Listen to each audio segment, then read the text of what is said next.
everyone. Today I would share my thoughts on the auspicious occasion of Mother's Day.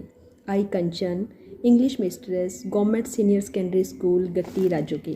It is very true to say that the first god, teacher, philosopher, guide, and friend for everyone is their mother.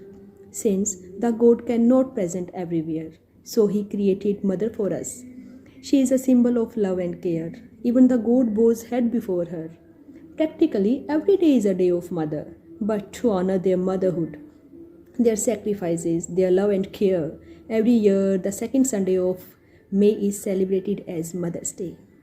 A mother is the only person on this earth who dedicates her whole life for the children and never expects anything in returns.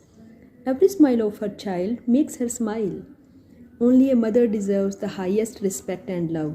As Manushi Schiller, our Miss Word said, a mother's profession should receive the highest salary and respect in the world.